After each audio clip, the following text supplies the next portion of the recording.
Hi friends, welcome to our channel. நம்ம அதிகமாக கொஞ்சம் சாப்பாடு செஞ்சோன்னா ரொம்பவே ஃபீல் பண்ணுவோம். சாப்பாடு கொஞ்சம் அதிகமாக செஞ்சுட்டோமே, இது வீணாக போயிடுமே அப்படின்னு.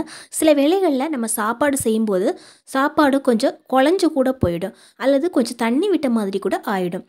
ஹோட்டல்களில் நிறைய சாப்பாடு செஞ்சு வச்சுருப்பாங்க. எவ்வளோ பேர் வந்து சாப்பிடுவாங்க, இல்லை சாப்பிடாம போவாங்க அப்படின்னு கூட தெரியாது. அந்த அளவுக்கு நிறைய சாப்பாடு செஞ்சு வச்சோம் அவங்களுக்கு நஷ்டம் வரவே செய்யாது. மிச்சமான சாப்பாட்டை நிறைய வழிகளில் அவங்க யூஸ் பண்ணுவாங்க. அதில் இதுவும் ஒரு சூப்பரான ஒரு வழி. நான் இப்போ வச்சுருக்கிற சாப்பாடு நேற்றுக்கு வடித்த சாப்பாடு. இந்த சாப்பாடை நம்ம இன்றைக்கி சூடு பண்ணி கூட சாப்பிட்லாம். ஆனால் இந்த சாப்பாடு கொஞ்சம் குலைவாகவும் இருக்குது. அதனால இதை நம்ம மறுபடியும் சாப்பாடாக சாப்பிட முடியாது. ஆனால் ரொம்ப சூப்பரான ஒரு டிஃபன் செய்யலாம். இப்போ நாம் ஒரு மிக்ஸி ஜார் எடுத்துக்கலாம். இந்த மிக்ஸி ஜாரில் நம்ம வச்சுருக்கக்கூடிய இந்த பழைய சாப்பாடை எடுத்து போட்டுக்கலாம். இதுக்கு பதிலாக ஃப்ரெஷ்ஷாக வடித்த சாப்பாடு கூட யூஸ் பண்ணிக்கலாங்க. அதாவது இன்றைக்கி மத்தியானம் வடித்த சாப்பாடு சாயங்காலம் யூஸ் பண்ணணும் அப்படின்னா அப்படியும் செஞ்சுக்கலாம். இப்போ நமக்கு எவ்வளோ சாப்பாடு தேவைப்படுதோ அந்த அளவுக்கு சாப்பாடை இந்த மிக்ஸி ஜாரில் எடுத்து போட்டுக்கலாம். எனக்கு 4 கரண்டி அளவுக்கு தேவைப்பட்டுச்சு. இப்போ இந்த சாப்பாடு இதில் எல்லாமே எடுத்து போட்டுட்டேன். தண்ணி எதுவும் சேர்க்கறதுக்கு முன்னாடி ஒரு தடவை இந்த மாதிரி நல்லா அரைச்சி எடுத்துக்கலாம். இந்த மாதிரி நம்ம அரைக்கும்போது இந்த மாதிரி நமக்கு கொரன்னு அரைஞ்சு கிடைக்கும். நல்லா ஃபைன் பேஸ்ட் மாதிரி அரைஞ்சு கிடைக்காது. அதனால் நம்ம ஒரு 2 டீஸ்பூனுக்கு தண்ணி சேர்க்க வேண்டியிருக்கும். இதில் நாம் அதிகமாகவும் தண்ணி சேர்த்துக்கக்கூடாது. ஒரு 2 டீஸ்பூனுக்கு சேர்த்து அரைச்சாவே போதும். இதுக்கு சுடு தண்ணி எதுவுமே தேவைப்படாதுங்க. நார்மலாக இடியாப்பம் செய்யும்போது தண்ணியை நல்லா சூடு பண்ணி தான் நம்ம இடியாப்பம் செய்வோம். அப்போ தான் நமக்கு இடியாப்பம் சாஃப்டாகவும் வரும். ஆனால் இந்த முறையில் நமக்கு இடியாப்பம் செய்யும்போது சுடு தண்ணி காய்க்கணும் அப்படிங்கிற அவசியமும் இருக்காது. இப்போ நமக்கு நல்லா அரைஞ்சு கிடச்சிருச்சு. நம்ம ஸ்பூனில் எடுத்து பார்க்கும்போதே நமக்கே தெரியும், இந்த மாதிரி நல்ல மைய அரைஞ்சிருக்கணும். அப்போ தான் நமக்கு இடியாப்பம் நல்லா வருங்க.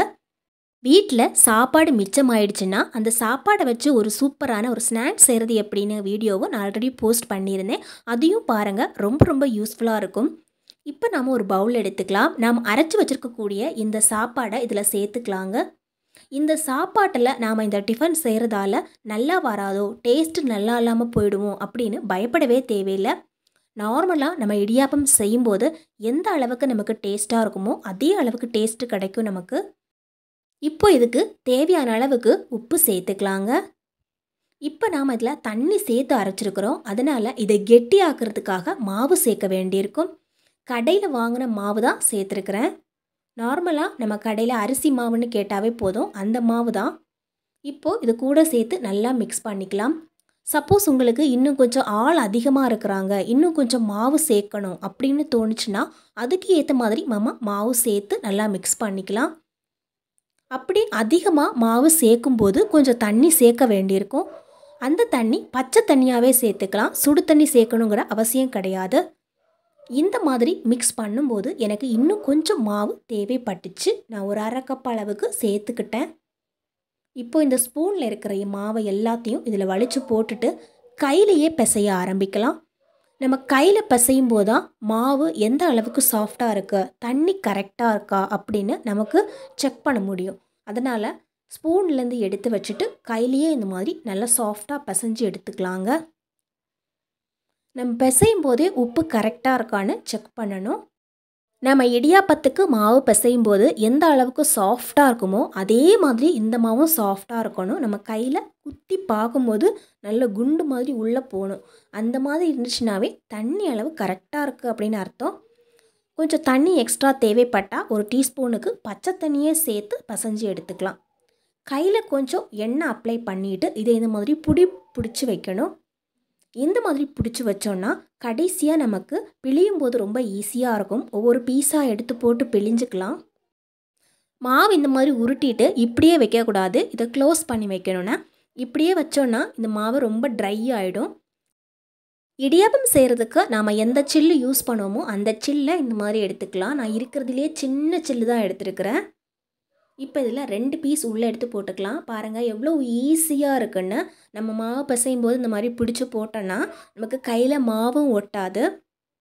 ஸோ இந்த மாதிரி நம்ம பிழிஞ்சு எடுக்க வேண்டியதான். ஒரு நாள் நமக்கு சாப்பாடு மிச்சமாயிடுச்சு அப்படின்னா அன்னைக்கு நமக்கு இடியாப்பம் செய்கிறதுக்கு டைம் இல்லை, அதுக்கு ஏற்ற மாதிரி குழம்பு செய்ய முடியல அப்படின்னா அந்த சாப்பாடை ஃப்ரிட்ஜில் எடுத்து வச்சுட்டு மறுநாள் கூட நாம் செஞ்சுக்கலாங்க. நம்ம வீட்டில் சாப்பாடு மிச்சமாயிடுச்சு அப்படின்னா இனிமேல் நம்ம கவலைப்படவே தேவையில்லை. இந்த மாதிரி நம்ம வீட்டில் சாப்பாடு மிச்சமாயிடுச்சு அப்படின்னா நிறைய வழிகளில் நாம் அதை திரும்ப யூஸ் பண்ண முடியும். அதில் இதுவும் ஒரு வழி. இப்போ எல்லாத்தையும் பிழிஞ்சாச்சு. உங்களுக்கு தேங்காய் துருவல்கள் போட பிடிக்கும்னா மேலே கொஞ்சம் தேங்காய் துருவல் போட்டுக்கலாம். இதை இப்போது ஒரு 5 நிமிஷம் ஆவியில் வச்சு வேக வைக்க வேண்டியதாங்க. ரொம்ப நேரம் வச்சு வேக வைக்கவும் கூடாது. எப்போவுமே இடியாப்பம் செய்யும்போது அளவுக்கு அதிகமான நேரம் வச்சு வேக வச்சோன்னா உள்ளே நிறைய தண்ணி இறங்கிடும். அதனால் ஒரு 5 நிமிஷத்துலேருந்து 7 நிமிஷம் வரைக்கும் வச்சு வேக வச்சாவே கரெக்டாக இருக்கும். இப்போ நல்லா வெந்துடுச்சு. எப்படி இருக்குது பாருங்கள் இடியாப்பம், நல்லா பூ மாதிரி. ஹோட்டல்களெல்லாம் சாப்பாடு மிச்சமாயிடுச்சுன்னா ஒரு சாப்பாடு கூட வேஸ்ட் பண்ண மாட்டாங்க, கீழே கொட்ட மாட்டாங்க. நம்ம வீட்லேயும் சாப்பாடு மிச்சமாயிடுச்சுன்னா நாம் இதே வழியில் திரும்ப செஞ்சு யூஸ் பண்ணிக்கலாம். ஃப்ரெஷ்ஷாகவும் இருக்கும். அதே சமயத்தில் எல்லாருமே விரும்பி சாப்பிடக்கூடிய ஒரு உணவு இது. இப்போ நான் உங்களுக்கு பிச்சு காமிக்கிறேன் பாருங்கள் எவ்வளோ சாஃப்டாக இருக்குன்னு. குழந்தைங்கள்லாம் ரொம்ப விரும்பி சாப்பிடுவாங்க இதை. ஒரு தடவையாவது கண்டிப்பாக இதை ட்ரை பண்ணி பாருங்கள். தேங்க்யூ ஃபார் வாட்சிங் ஃப்ரெண்ட்ஸ்.